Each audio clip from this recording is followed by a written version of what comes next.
Elías Lax es el gerente de Rappi Colombia. Doctor Lax, buenos días.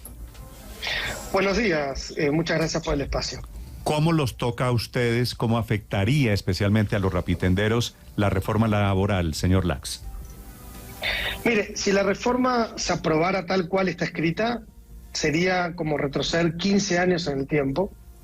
Y hace 15 años pedir un domicilio era muy dispendioso.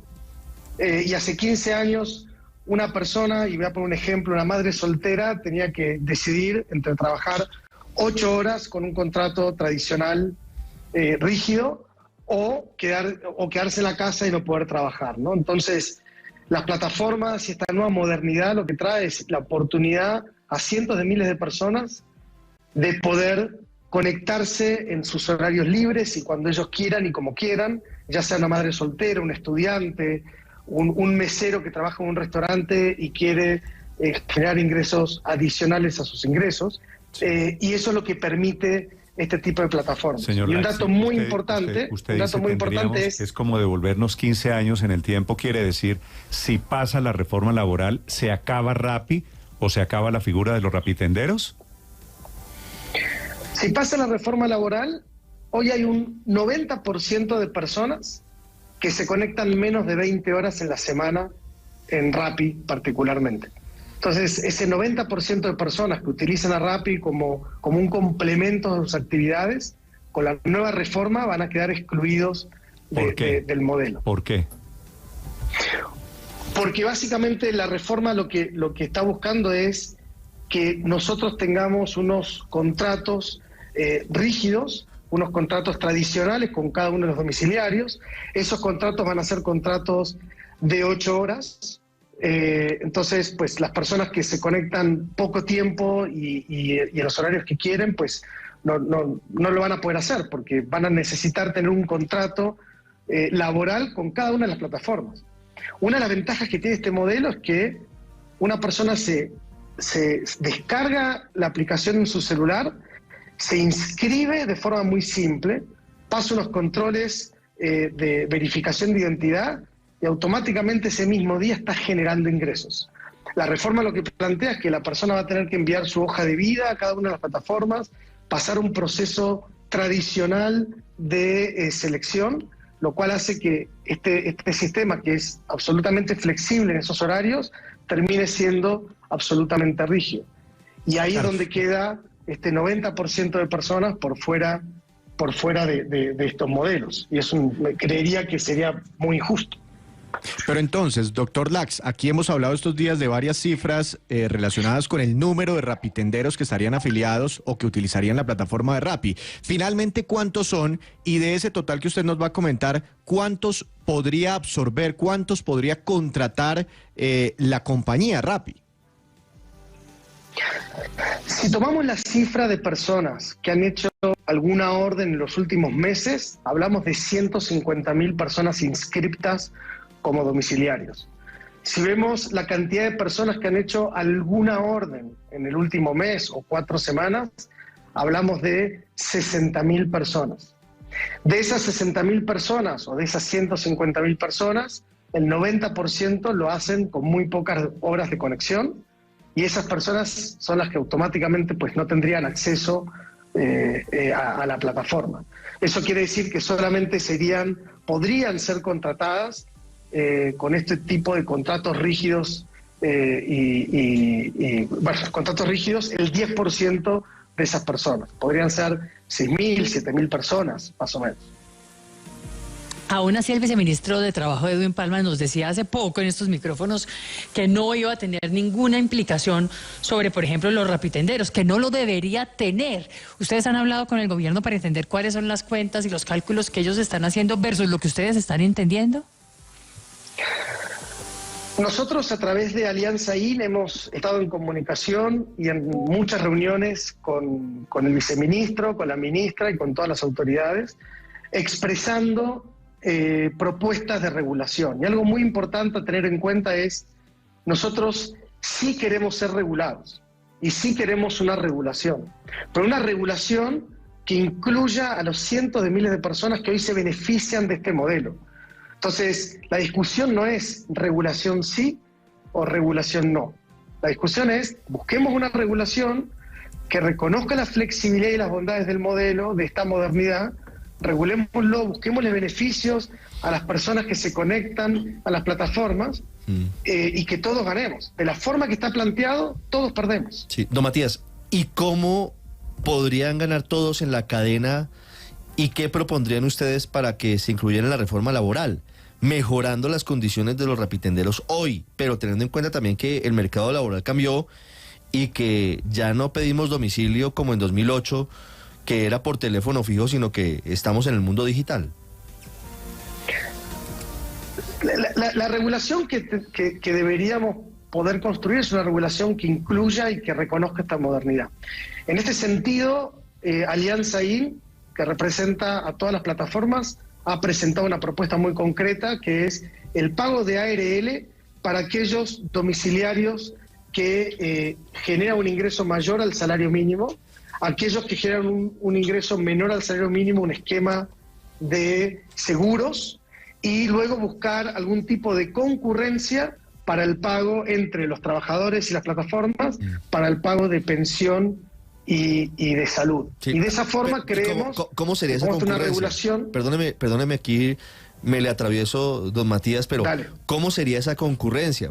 Aquí está de por medio lo que en Colombia se conoce como formalización laboral, que sería el pago de salud y el pago de pensión. ¿Qué porcentaje de ese pago asumirían las plataformas? Por cada rapitendero, en el caso de Rappi, por cada domiciliario, en casos amplios, generales. Esos porcentajes es un tema que se estará discutiendo con las autoridades y se buscará algún esquema que sea sostenible tanto para el trabajador digital como para las plataformas.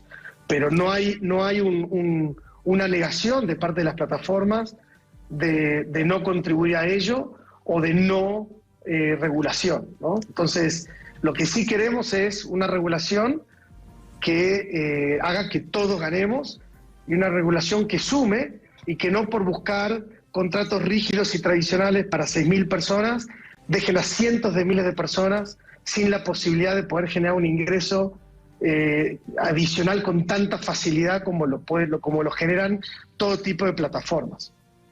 Claro. Doctor Lax, pasar de una operación con 150.000 personas utilizando rapitenderos, utilizando la plataforma, a unas 7.000, 10.000 personas, no sé qué impacto tenga sobre la compañía. No sé si con todo esto que se les viene encima, ustedes han contemplado eventualmente, han mirado la posibilidad de irse de Colombia. Mire, déjeme redondear mejor la idea de por qué la compañía y la cantidad de órdenes se va a reducir fuertemente. Una plataforma de delivery, de reparto, tiene una demanda muy irregular. Hay días que se generan muchas órdenes y días que se generan muy pocas órdenes. Hay días especiales, como puede ser el Día de Amor y Amistad, el Día de la Mujer, el Día de la Madre, o cualquier fecha especial, que todos los meses tienen fechas especiales que generan picos de demanda. Entonces, la reforma que no reconoce esa realidad pretende que se tengan que constituir contratos rígidos para esos picos de demanda, lo cual eso no va a ser posible. Entonces, todas esas órdenes que se generan esos picos de demanda, que pueden ser 30, 40% de las órdenes, no van a poder ser servidas ni por Rappi ni por ninguna plataforma, afectando fuertemente la operación de las plataformas, pero afectando también fuertemente todo el ecosistema comercial que las plataformas tienen. Solamente en Rappi hay más de 30.000 comercios asociados. Esos comercios no van a tener nadie que pueda atender allí, señor Lax, también están, por ejemplo, economías que muy seguramente han crecido de la mano de Rappi, como las conocidas cocinas ocultas. Ahí las menciona don Matías, las economías. Por supuesto. La realidad es que antes un restaurante, en Rappi igual hay restaurantes, supermercados, farmacias, hay de todo, ¿no? Pero hablemos de los restaurantes. Los restaurantes descubrieron un canal que aparte se disparó con la pandemia y descubrieron un mundo de oportunidades dentro del mundo digital. Hay más de 500 cocinas ocultas que hoy venden exclusivamente a través de plataformas, pero también hay restaurantes tradicionales que han creado marcas digitales que también venden a través de plataformas y se generó toda una economía muy positiva para todo el ecosistema. Todo eso que hemos creado a lo largo de los últimos 5 o 6 años, claramente se va a ver fuertemente impactado y muchos de ellos van a desaparecer. Eso es un impacto también muy negativo que va a traer consigo si se aprobara la reforma tal cual está presentada. ¿Ustedes tienen de casualidad cifras de ese tipo de negocios que funcionan así como cocinas ocultas? Por supuesto, estamos hablando de más de 500 cocinas ocultas, que tampoco son tan ocultas. Uno las ve en los parqueaderos con esos contenedores de colores, pero estamos hablando de más de 500 cocinas ocultas. Sí. Don Matías, quisiera hacer una última pregunta en torno a la reforma laboral y ya le preguntaré acerca de lo que pasó con la multa de la Superintendencia de Industria y Comercio. Pero, ¿qué opinión tiene Rappi sobre la caracterización que hacen algunos sectores, incluidos desde el gobierno, donde señalan que el trabajo entregado, que el trabajo que brinda Rappi no es un trabajo digno, porque no tienen las condiciones mínimas para sobrevivir esas personas que hoy prestan sus servicios a Rappi como rapitenderos? Bueno, muchas gracias por esa pregunta. Entonces, primero, es un trabajo sumamente digno porque las personas están decidiendo cuándo trabajar, cuándo no, en qué horarios, en qué días, y generan ingresos por el mérito propio de su esfuerzo. Yo creo que eso ya es un trabajo digno. El segundo aspecto de por qué es un trabajo digno es que las plataformas, y hablo de Rappi en particular, y esto es un dato, no es una opinión, un domiciliario que se conecta a la plataforma está generando una ganancia por hora de 11.000 pesos por hora. No importa si se conecta 3 horas o 10 horas o 20 horas por semana. Esa persona está generando 11.000 pesos por hora en promedio, versus los 4.800 pesos que indica el salario mínimo. Es decir, estas personas están logrando ingresos 2 veces el salario mínimo. Para que se tenga claro la estadística, el 70% de la población colombiana gana menos de 2 salarios mínimos al mes. Señor Lax, a propósito... Y las personas que se conectan a Rappi están ganando por hora el doble. Entonces yo creo que estamos hablando de un trabajo... Señor Lax, ¿cuántos rapitenderos tienen ustedes afiliados hoy, en total, en Colombia? Perdón, me repite, no escuché la pregunta. ¿Cuántos rapitenderos tienen ustedes? Hay 60.000 personas que al menos han entregado una orden en las últimas 4 semanas. ¿Solo 60.000? ¿Por qué la cifra de 100.000 o más de 100.000 entonces? Porque hay mucha rotación de domiciliarios. Entonces un domiciliario se puede conectar una semana y una semana no. Entonces cuando nosotros vemos la cantidad de personas que hicieron una orden en los últimos 6 meses, esas cifras son 150.000 personas. ¿Y usted Pero sabe, si hablamos de las últimas 4 semanas, son 60.000. ¿Y usted sabe en Rappi por lo menos, ¿no? El promedio de ingresos de estos 60.000 rapitenderos, ¿cuál es? ¿Cuánto ganan mensual? El promedio de ingresos son 11.000 pesos por hora. Por eso, pero mensualmente, ¿eso les da cuánto a ustedes? ¿Cuánto le giran? Y depende mucho, porque hay personas que se conectan 2 horas por semana, 3 horas, otros 10 horas, otros 20, otros 30. Entonces, el ingreso mensual va variando en función de la cantidad de horas que la persona decida conectarse. Sí. Señor Lax, ¿ustedes están dispuestos a negociar las comisiones que le pagan hoy a los rapitenderos? Nosotros, el rapitendero no gana una comisión, no gana un porcentaje, sino que gana un valor fijo que está calculado a través del tiempo de espera, a través de la distancia recorrida, a través de la complejidad que puede traer una orden para servirse. Por ejemplo, si hago una orden de supermercado y el rapitendero es quien está seleccionando los productos, se paga un valor por cada producto seleccionado. O si tengo una orden de muy baja complejidad, que es buscar una hamburguesa en un sitio y recorrer 1 kilómetro, se paga también distinto, ¿no? Es el señor Matías Lax, el gerente general de Rappi en Colombia, hablando sobre los efectos de una reforma laboral ya planteada que comienza la discusión en el Congreso de Colombia. Señor Lax, le agradezco estos minutos, le deseo un feliz día. Gracias por acompañarnos aquí en Blue Radio. Muchas gracias a ustedes. Blue, la alternativa.